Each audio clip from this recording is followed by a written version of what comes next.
common sense most uncommonly available. Sometimes the ego dominates your common sense, and then probably you will not listen to your common sense. The marketing is for creating a certain perception, but the perception should lead to a sales. So consumer marketing is basically to be always on the top of the mind. For each market, we have a certain different KPIs. We realize that each market needs a different narrative.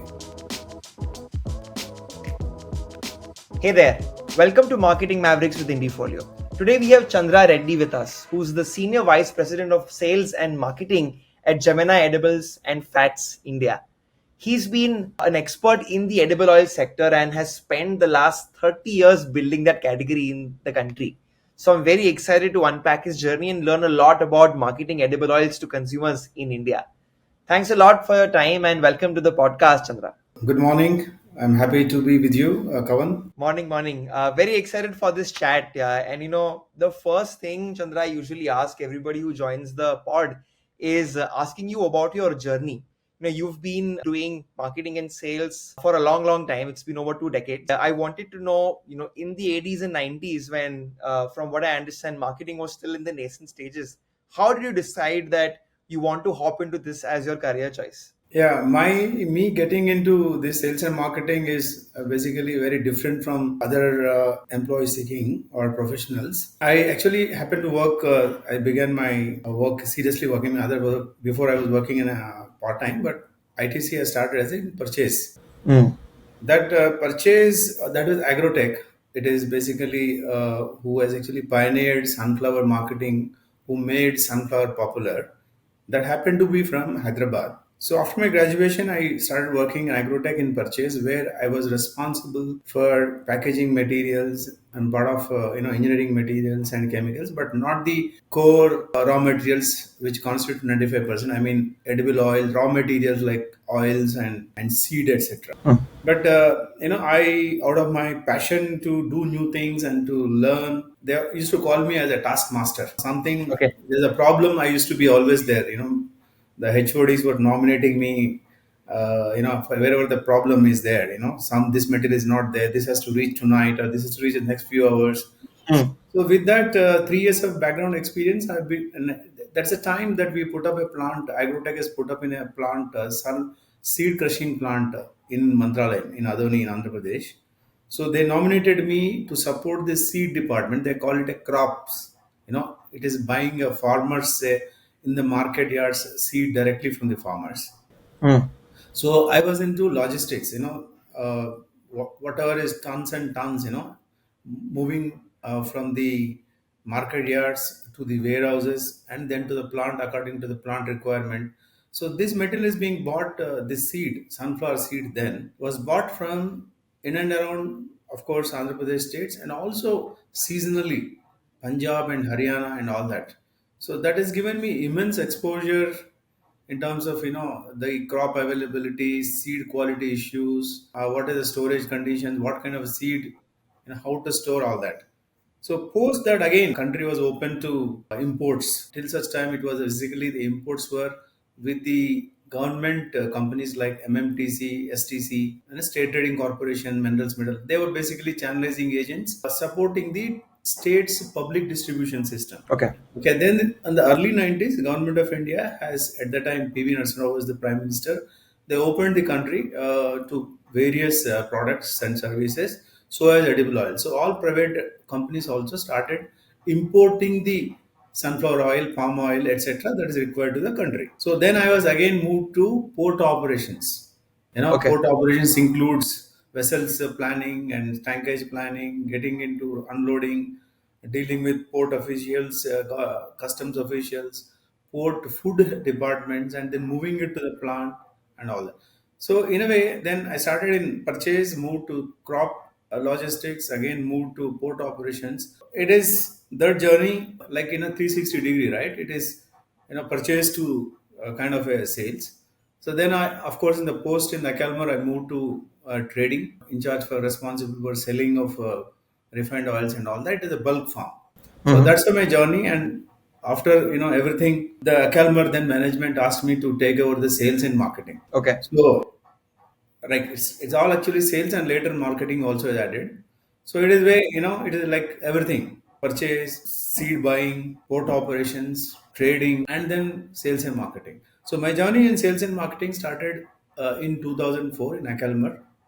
Okay. So in Okay. Akalmar, I worked till 2009. That's what is the prior to sales and marketing, my work exposure in various companies. I wanted to ask you today, when I go around asking a lot of marketing leaders, what should be your stance toward specialization? People have very different perspectives. There's one school of thought which says that do multiple things, it'll maybe give you better intuition, be in different segments and industries. But you've been in the edible oil space, I think, for longer than my entire age. I started work in actually much prior to agrotech, 87, 86 in one of the pharma company during my Uh-huh. graduation day. That was also purchase department from 1987 till 2024, all edible oils, all nothing but edible oils. Actually working in the same company, G. Jack will said, no, either you have to change a product, either you have to change a place or you have to change a company. One of these has to satisfy. For me, while working in edible oils, I developed a deep insights, understanding about edible oils industry and various types of edible oils and all that. So working in various departments is my strength today, and that's what probably the one of the reasons for making a building India's largest sunflower oil brand in the country. The question I have for you is, for a lot of marketing folk who are, let's say, just deciding their industries or their companies, what's your general advice to them, right? When should you pick an industry which you should stick along for a long time? And what should be your outlook if you want to experiment with multiple industries? Yeah, a lot of youngsters do come. They don't ask me any advices, but I have an habit of giving advice. I keep telling them, as long as you're growing, don't change. Basically, you should work for learning, not for earning. But these days, the youngsters tend to behave differently. That is okay. That's understandable. But I think as long as you're growing, you should not change. But if you're not growing, definitely there should be look out for a change. So, Chandra, growing sometimes is so personal to somebody, right? What they consider as growth. Some people are very impatient, some people are very short sighted. So, how would you define a good growth for anybody? I put myself simple that are you learning? If you learn, you're able to learn. I'm sure you will be time to give it back as a contribution. If you're able to contribute, I'm sure you'll grow financially and status also. I teach the same thing to my children also. So don't focus more on the earning and don't try to be impatient and jump too often. So many examples that I have. We started from a company, as I said, agrotech. I worked with a brilliant brain. Today there are many CEOs in many companies. There are some people who have jumped very fast and they're stable there. End of the day, growth is what one should look at. Growth, I would mainly put it into: are you learning something? You, let's say, had a different focus area, as you said, in terms of planning, purchase, etc., and then you shifted to marketing and sales. So, when you have to learn a completely new function, what's some advice you have to be really good at learning something, especially if you don't have a formal background in that? Yeah, see, it is very simple. You should be involved in the complete work. One should have a common sense, actually. If you have like Marico said few decades ago, common sense most uncommonly available. Right. Sometimes the ego dominates your common sense, and then probably you will not listen to your common sense. So one should have a common sense, and one probably a lot of us feel that if you are working in a sales, say for example procurement for 10 years and changing it, you feel like probably you are again backtracking your all that, right? So today younger generation, but I was always feeling that edible oil is the field that I know, and I can definitely do something in edible oils. So I wanted to stick in edible oils. It's an individual choice. Some people want to do something in logistics, then they continue to logistics but various industries. Some people want to do sales but do the sales but various industries, so they Right. probably develop a deep understanding about sales. But here I developed a deep understanding about edible oil business.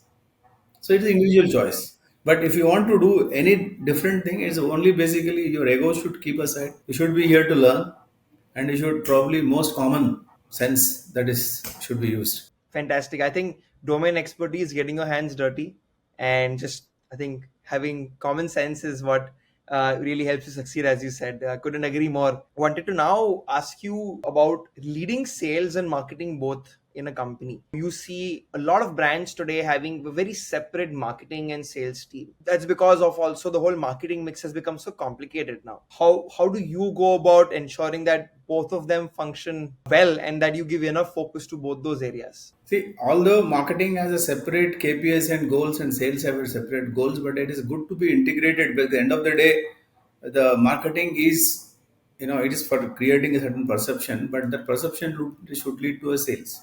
Otherwise, it becomes a too compartmental. Then marketing is blowing the money, okay, and they is doing its job, but then it's not resulting into top line growth. Right. So with that idea, sales and marketing in this company are maintained as one HOD. Yeah, but it is a how it's a very tough to maintain both because but you need to have a good sales and good marketing guys. Then it is possible. So you should be able to balance equally the sales and marketing. How does the buyer journey work in your industry, right? Like, does marketing work on awareness mainly, and does sales look at purchases, and is it mainly directly to consumer? How does the whole journey? Marketing, we have two. One is trade marketing and there's consumer marketing. But at the end of the day, consumer marketing is basically we call it as a marketing.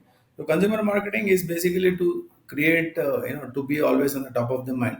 For each market, we have a certain different KPIs where we are already in a leadership position where you have 60-70% market share.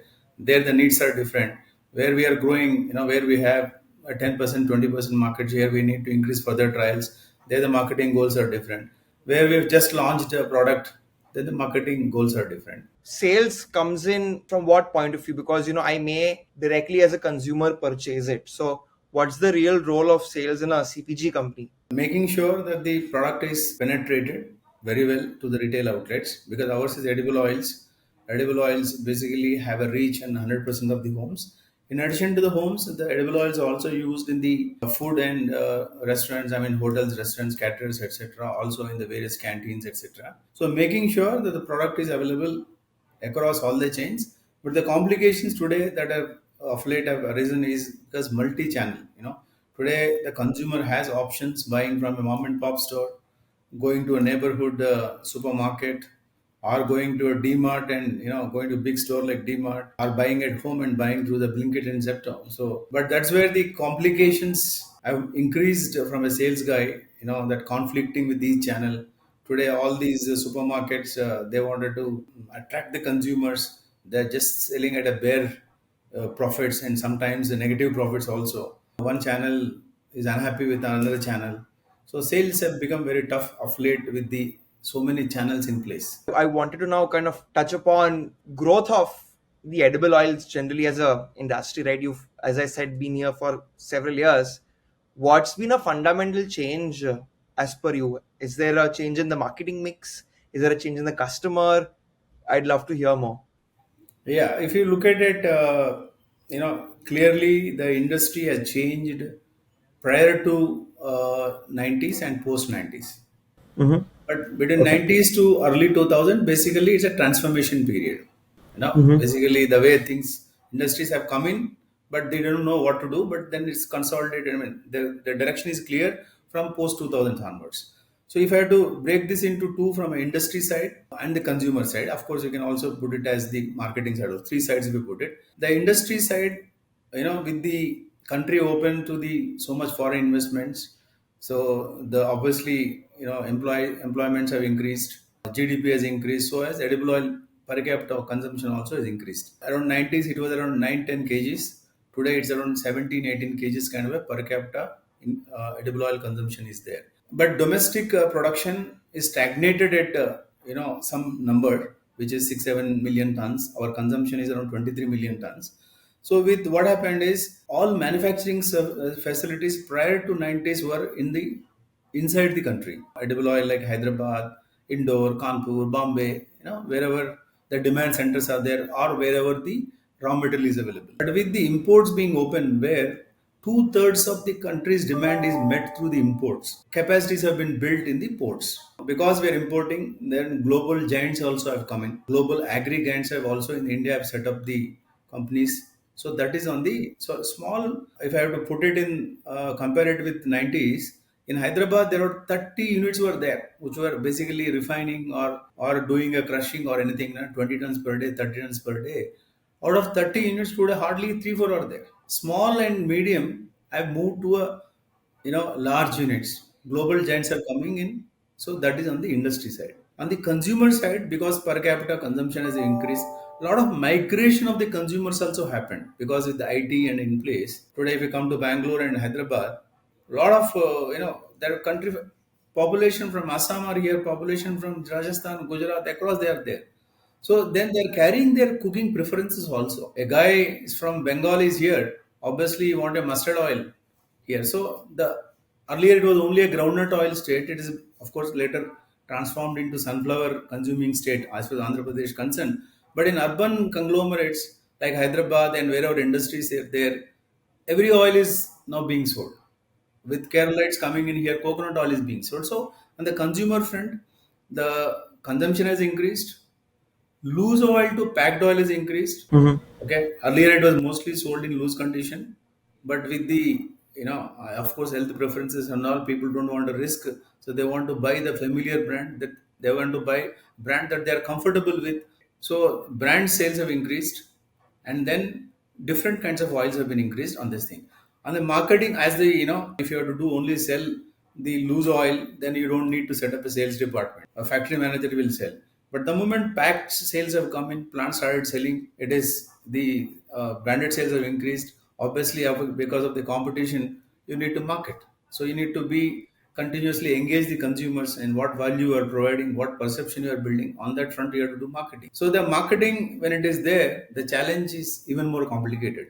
So you have to make a relevant marketing campaigns. You have to make a meaningful campaign.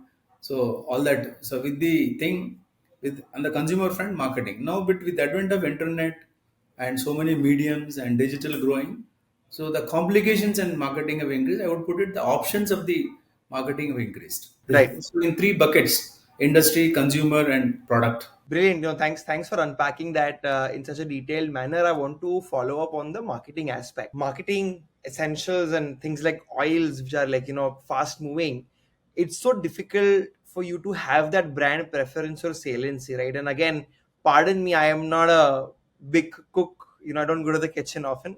So I thought, matlab, I'm like, whatever, oil might be there, my wife, my mom might be just using it. So how is it that you take such a product, and actually create brand preference and loyalty? You said marketing, but can you go a little bit more detailed? Like what messaging works, what usually works, which leads to brand loyalty? You see, you can build a plant for sure. It depends upon the standards and the capacity and etc. In 2 years, 3 years, 4 years, right? With the regulations in place. But when it comes to a product marketing and to reach to a desired goal, you may or you may not reach after 5 7 years. So it's a very complicated, what works, what doesn't work. It's not about what is that you are trying to do. It is about how you are performing in the category in the marketing, what value you are providing. So you might be doing the best, you might be burning the best, but end of the day, the consumer is seeing somebody is the best, or you are not doing in line with the competition, in lining with the Right. category. So it's a very challenging that way a task. Basically, the basic study one has to do is that do we have a scope? See, India may we have a tendency of doing this here that if somebody is put up and we'll follow it. But as far as we are concerned, my stint in Acalmer, which was 2004 in sales and marketing till 2009, has taught me a few things. We were doing a sales and marketing. They started with the sales, and then we decided we must do more than the sales. I mean, getting into marketing and distribution, etc. That has taught me a few things. Marketing is a very long-term game. So you are putting up with a few hundred crores plant, and then if you don't spend money building a brand, then the plant will be useless after a few years. You may make money initially. The consumer is obviously the world over moved from a loose to packed, and we also will be moving. Branding has to be as your core priority. When it comes to branding, one guy's thought process won't make a difference. It is a collective efforts which makes difference. So we decided that it's a price sensitive segment. Okay, edible oils, when I say price sensitive segment, so it is a lot of consumers shift if the price is higher, or consumers shift from other one oil to other oil. Whether consumer shifts or not, but the retailer will ensure that they shift. Between a God and the consumer, we have Pujari, which is the retailer. So we have to take care of the retailer. So we are a price sensitive segment. We have to be efficient. So we have to build scale. The plant has to be such that it has to be cost efficient. Volumes have to be built so that we get the scale economy of scale. So when it is a marketing, then the people matter a lot. Probably, maybe a plant and all that, where it's a closed environment where things are monitored, it can be supervised. But when it is in the field working like sales and marketing, we have to have the best quality of people. So that is one that we learned. Another is name and packaging. For a lot of companies, it's what is in a name. But we always believed, edible oil, like, where it is 100% penetration is there. Every home uses the oil. So it should be easy on tongue. It should be a meaningful name. And of course, the communication matters. That we build a greater narrative. And of course, packaging is actually first point of contact to the consumer, the inside product later. So we make sure this is one. Fortunately, at that time in 2004 to 2010, many companies have the product, have the plant, but they were not focusing on distribution. So that gave a scope, and we work in the same markets. And I was been working from agrotech, working in port operations, knowing a lot of edible oil distributors and dealers, because the others were not working doing a equal distribution across. They were only focusing on urban cities, or they're focusing on some territory. But we were one company that we always wanted to build the distribution. And and in addition to the efficiency of operation, scale of economy, be consistent in quality and service. So with this philosophy, it was like internship there for all of us in Akalmar. So we made no mistakes. We built an international standards plant. We had the best people, in terms of creative people, in terms of the sales people. I mean, all of us have been traveling with us together in flight from Agrotech. That's again another story. All the key people are with the promoter of this company, Mr. Pradeep Chaudhary, for last 35 years. I've been working with him for last 32 years. So as so many people are working as a team. So that gives us kind of a foolproof. We must go and spend without looking back in terms of plant, in terms of marketing efforts. So that's how we started this journey. Yes, with this thing, and we made a difference to the consumer. We provided the best quality at a right price, and we have been, we built a narrative. We've been refreshing that communication every year, year after year, and we built a great brand. By end of 7 years, we become all India's number one selling brand. That's so incredible to hear. And I again have a question for you on that. Marketing and distribution sometimes can become a chicken and egg problem where, if you do very good marketing and I may have that pull and I go to a store and I say, ye hai kya? They'll say, nahi, ye par ye hai. So in fact, you are wasting your money on your competition. Probably you are creating a sale for somebody, because you are creating so much, and then your product is not there, and leadership gains, brand leader in the category gains. It happens. You have to have that patience, and you have to pursue. So the relentless persuasion. For example, today, whatever I said success, we had this success only in Telugu states and Orissa in that manner. But in coming to Karnataka, already brand leaders are there, and we started in Karnataka in 2015, 16. Of course, this COVID in between 2 years, and Ukraine war, raw material shortage, etc., took us away those 3 years from our chronology. But then we also making a decent progress. So here, when somebody is already there, we have to have the relentless efforts. No looking back. No, you can't look back, year one, year two. I'm sure in a longer period of 5 to 7 years, there will be some opportunities to you. So you have to wait for this opportunity. You may not become number one in every market. No, that has happened for several reasons. But that reasons may not be there for you in every region. So you are today, we are having 10 to 12% market share even in Karnataka. For all the marketeers, have patience. Are you right? Have a frequent feedback from the market. Is the penetration increasing? Are consumers increasing? Why are the consumers buying? Are they buying for just a price? Are they buying for a quality? Are they buying for what perception they're buying? So is it fulfilling their needs? These frequent checks is what we need. So if you need, see, if you have strength, you should get into. If you get into, you must believe in your strength. You must wait for a good number of years in market. But then what comes first? Is it distribution or is it marketing? It is a mix of both. Like this, if you can't market, then you cannot increase the penetration. You can't have a penetration above some penetration, you can't achieve with marketing. I would put it this way: the basic thing answer lies here. There are some consumers, definitely, each retailer, upon retailer recommendation, consumers will pick up. Like if a consumer, 10 consumers are walking into any store, let it be a good area in Hyderabad, or a poor people area, or a middle class family, middle class area, there that percentage will increase. Out of 10, Maybe the where my office is, where the posh area is, at least two consumers will listen to retailer. Maybe if I go distance in the suburbs and all that, maybe out of 10 consumers, 4 consumers will listen. Build that faith in the retailer. That's a great company. It's a great product. Oh, here is the incentive to you to for recommending it to retailer. Okay. Hmm. But you can't reach out to many. Your penetration won't increase without the marketing. So once this is, with the support of the distribution and with the support of the salespeople, with the support of retailers, build a skeleton, very maybe 10% of the target that you have destined, right? Plan. So that is it. At least you should do. And after that, for an edible oil like us, where the consumers believe that all edible oils are same, or retailers feel that all the edible oils are same, till you build that narrative and perception strongly in the consumer mind, probably you have to wait it. But it depends upon, the retailers also will lose patience if we don't build that marketing and awareness quickly.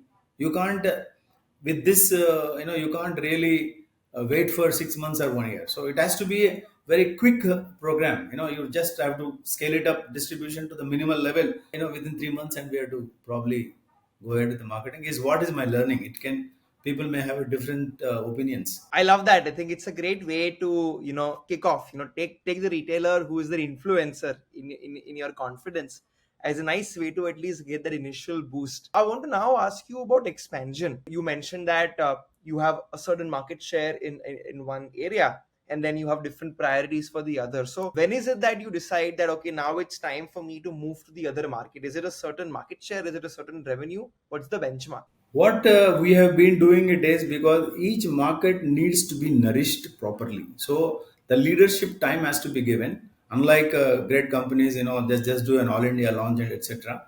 Our management style has been, our promoter Pradeep Chaudhary has been saying that let us take one market and bring it to a reasonable level, get a satisfactory result, and move to other market.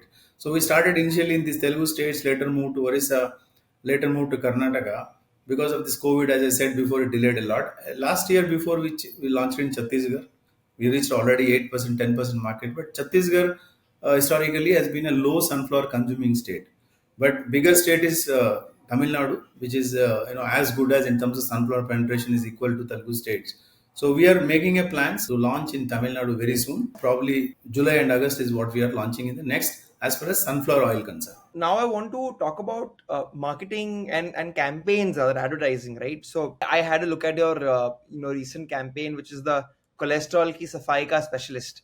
Now that's Hindi, right? The main communication seemed Hindi. I saw it on one of those publications. When you go about marketing this, do you have different languages for each of your market? How do you go about campaign building when you are focusing on this city to city or region to region approach? Because Andhra and Orissa was basically more or less within 2 3 years gap and not much change. But in Karnataka, we realized that each market needs a different narrative. So that we realized, and that's the reason in Tamil Nadu we are going to be with a different brand with a different narrative. You also mentioned about cholesterol ka safai now. Yeah. We launched in sunflower in 2010, but as far as the rice bran oil is a healthier oil. From basically, it has got one micronutrient which has got oryzanol, which is not there in any other oils or for that matter any other product, which is proven. No extra, not a marketing statement, with a real statement, is proven by the scientists. It reduces the bad cholesterol, thereby it keeps your cholesterol level very good and keeps the heart healthy. So we have been advertising the sunflower rice bran more or less in the same format. And the narrative is different, but the look and feel were same. Have food and enjoy and all that. The sunflower more talks about